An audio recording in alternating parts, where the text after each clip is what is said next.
Hey babes, welcome or welcome back to Coffee Over Apples. My name is Steph. My name's Lawrence. I'm only here for the thirst trap. Is it me? Am I the thirst trap? No, I'm the thirst trap. I'm a snack. Yes. You're such a diva.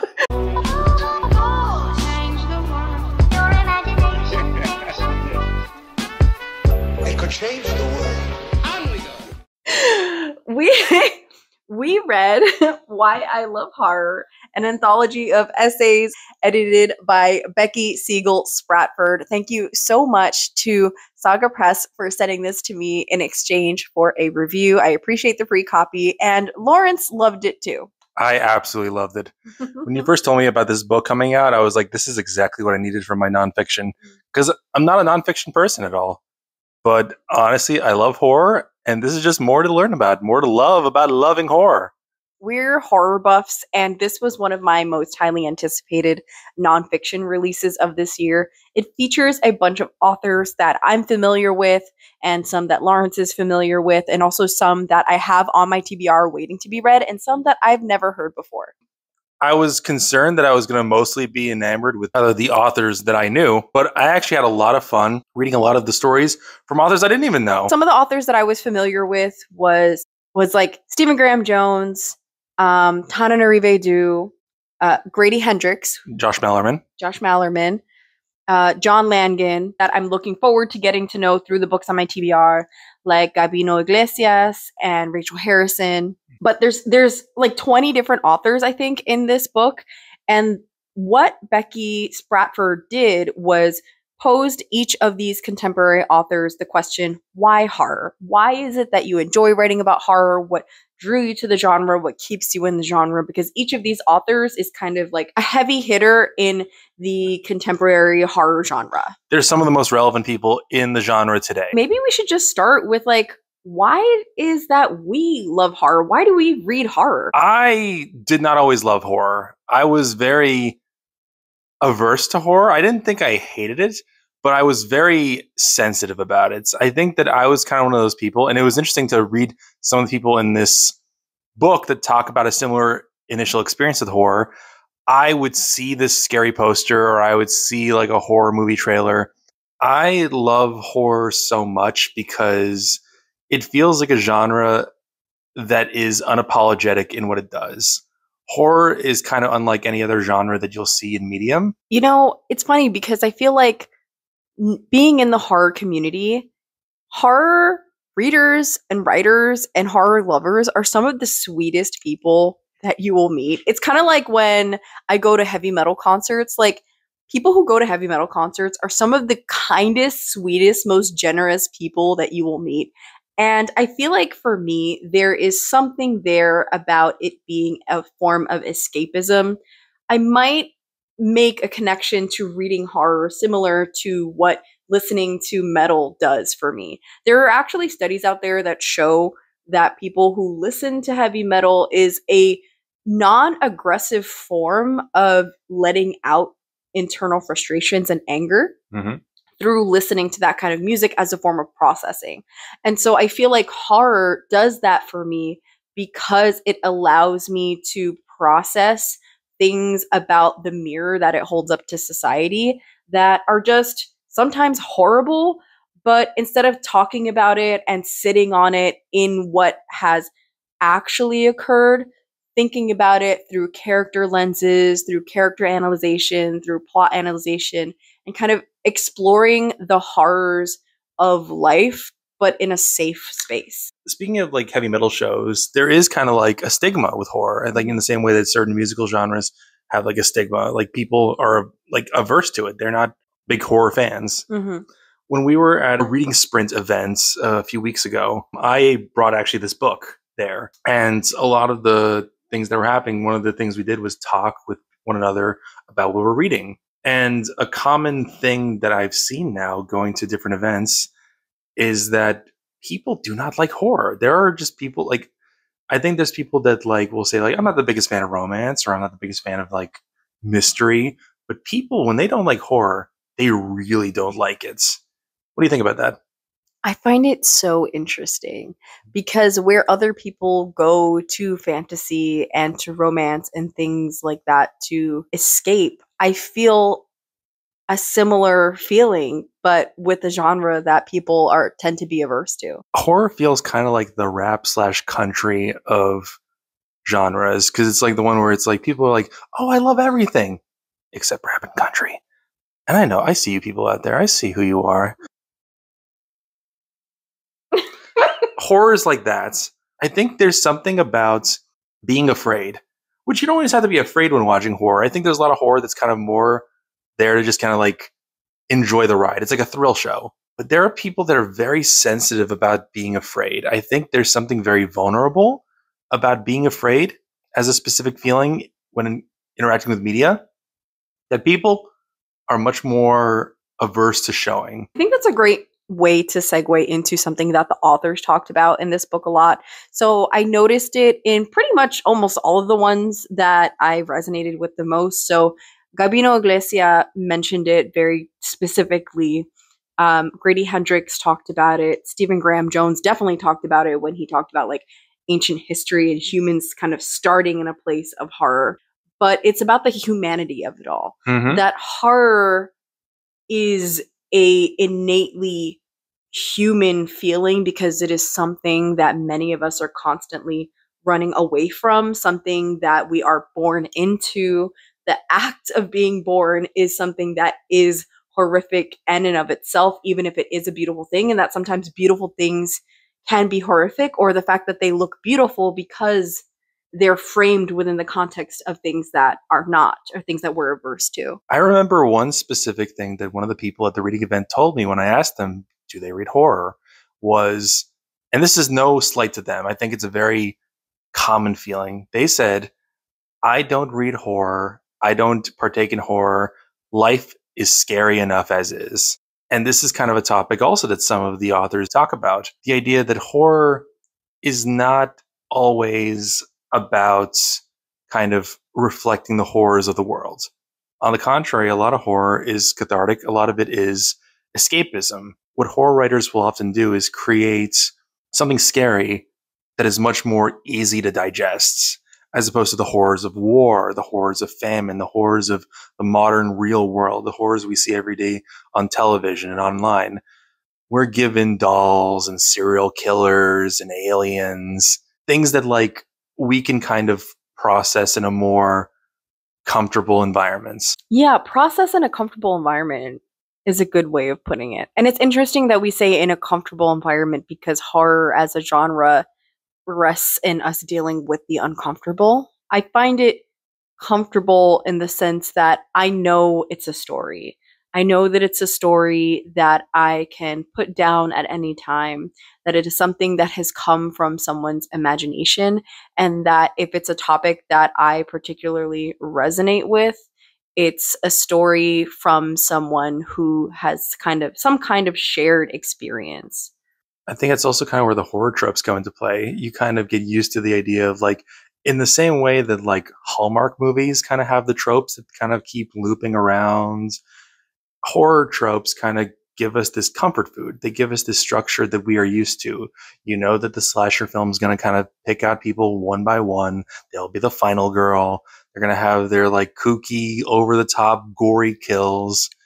You expect Final Destination films to have crazy domino effects, murders. You kind of know what you're going into because when you know you're going to get scared, it's a lot more processable than maybe when you just all of a sudden open the news and see something really messed up. Something that was brought up in Tananarive Due's essay was the moment that you become conscious of demise as a concept.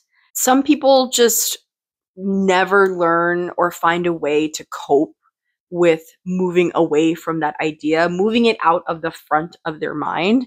And so sometimes what I feel like horror does for me is instead of trying to run away from the idea of the inevitable, to have a story frame that concept in a way where I can still process the idea, but know that there's an end to my processing, and that comes with the end of the book. It's giving it to you in kind of bite-sized pieces. It's kind of working you through a memento mori, but not like in a existential crisis sort of way necessarily. It's a way of controlling the existential crises. Baby's first existential crisis. Yeah, pretty much. I want to quote some things here from the essay from Gabino Iglesia because he had some bullet points that really resonated with me. So first one is, I love horror because most of the horror I read when I was younger was about fear of the other. And now it's about a lot of things, including about the experiences of the other. I love horror because there were no people like me in the stories I read, but writing horror stories gave me the power to write myself into existence. And that was so powerful to me as a Latina and as someone who prioritizes reading diverse stories, because reading diverse horror draws inspiration from the horrors of living under specific forms of oppression that is very different from the horrors of major authors, horror authors over the past, 100 years, like Stephen King, or if you want to be super controversial about who's definitely like so far away from the idea of what it means to write a diverse horror that people can resonate with, H.P. Lovecraft, right? Like that was the standard for horror, but all of these individuals could never resonate with the horrors that certain people experience on the daily. So it's really important to me to read horror stories that come from a specific lens, that is not one that is traditionally published, that is not one that is typically told, and one that is rooted in culture. There is something really interesting because there's a long-standing history, I think, in horror and magical realism and just literature in general of the magical person of color. Yeah. But what a lot of people don't understand, one, besides the fact that that's hugely a problem, but what people don't understand that cultures have their own horror stories that they use to process the world. Cultures have stories like La Llorona, or the Leprechaun, or other culture, or La Chupacabra, or other stories that are told within the culture as a means of processing life and preserving certain cultural ideologies. And so for me, it means something to read stories with that as cultural relevancy rather than being a vehicle for something that people don't understand. What I love about horror is that it isn't always so straightforward and simple. I think some of my favorite pieces of horror in recent times have been kind of off the back of the elevated horror genre, which I don't have an issue with as it by itself. I think that elevated horror, the message is fine, the idea that there is more to horror. But I think there's always been more to horror. I think horror is such an important thing. I think that horror is something that, in its core has always been educational. Think of, you think of Chupacabra, I think of, in the old Eastern European sensibilities, bears. No, listen, go off. No. I'm not going to go to the whole thing. I'm not going to do the bear thing. But, just for 2 seconds, if you were this person coming out of a cave and you see a fucking bear, that thing's a monster. That's a monster. Yeah. It's a huge, furry thing that's heavier than a car. The cars aren't a thing yet. And it's got these big murder mittens and it can run faster than anything you've ever seen. And it'll just rip you like wet tissue. That's a monster. Yeah. That's the original monster story. He's talking about, don't fucking call the bear into your house. Don't talk about the bear. The bear will get you. We don't talk about Bruno? We don't talk about bears. I think that films like It Follows, Smile, and Smile 2, Hereditary, Midsommar are a lot of stories about how grief and horror go hand in hand. Grief, tragedy, trauma, a lot of trauma. You know why I'm so glad that this book came out right now? We are in a horror renaissance. We're eating so good right now. So good. 2025 has been a good year for horror. We had Sinners. We had what was it? Bring Her Back. We had Bring Her Back. Weapons. So good. Weapons. So good. So good. This has been a really good year for horror movies, horror entertainment, novels. So like this nonfiction coming out this year just was the cherry on the cake. This was a really good time.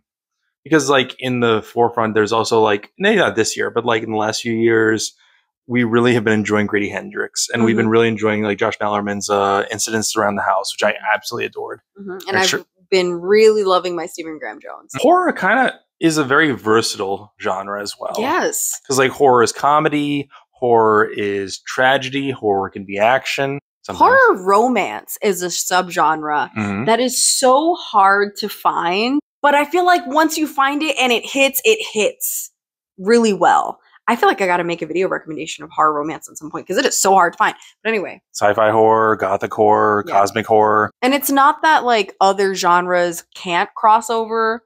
And there's subgenres for everything. Do you know what's kind of the strange thing, despite like all this love that horror gets? What? Horror, this may seem out of left field, but horror is, I think, always going to be the underdog genre.